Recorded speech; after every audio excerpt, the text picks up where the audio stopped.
सिंध जे मुख़्तलिफ़ शहरनि में बरसात मुतासिरनि जी वाहर न थियण ख़िलाफ़ ऐं पाणी नेकाल न थियण ख़िलाफ़ मुज़ाहिरा जारी आहिनि। एसएस न्यूज़ जे नुमाइंदनि मूजिबि मलीर जे गुलशन हदीद वेझो टेंट सिटीअ में मुतासिरनि पारां एहतजाज कयो वियो। शहदादकोट में एसटीपीए पारां ॿोॾि ऐं बरसात मुतासिरनि जी वाहर न थियण ख़िलाफ़ एहतजाजी मुज़ाहिरो करे धरणो हंयो वियो। ॼाम साहब वेझो प्राइमरी स्कूल में तरसियल ॿोॾि मुतासिर बेयारो मददगार बणियल आहिनि। ॻोठ रांझो ख़ान बिरोहीअ जे स्कूल में तरसियल मुतासिरनि पारां इंतज़ामिया ते वाहर न करण जो इल्ज़ाम हंयो वियो आहे। गंबट में पाणी नेकाल न करण ख़िलाफ़ मुख़्तियारकार ऐं एसी गंबट ख़िलाफ़ मंठार उॼण, असलम उॼण ऐं ॿियनि जी अॻवाणीअ में एहतजाजी मुज़ाहिरो कयो वियो।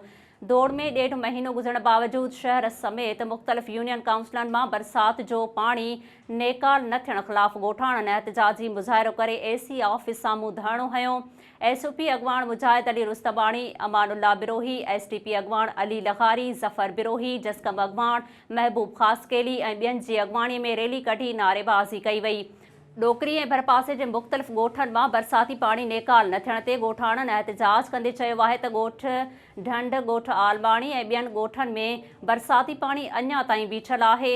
जेकबाबाद में राशन ऐं ॿियो इमदादी सामान हक़ीक़ी मुतासिरनि खे न मिलण ख़िलाफ़ मज़दूर शहरी इतिहाद ऐं क़ौमी अमन council for human rights commission जे कारकुननि पारां ज़िले इंतज़ामिया ख़िलाफ़ धार एहतजाजी मुज़ाहिरा करे डीसी ऑफिस जी मुख्य गेट साम्हूं धरणा हणी टायरनि खे बाहियूं ॾेई सख़्त नारेबाज़ी कई वई।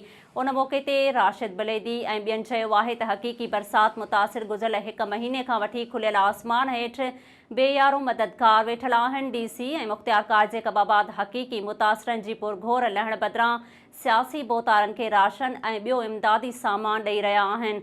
मीरवा गुरचाणी वेझो शुजाआबाद कॉम्प्लेक्स भरिसां मेन रोड ते औरतुनि धरणो हणी नारेबाज़ी कई आहे।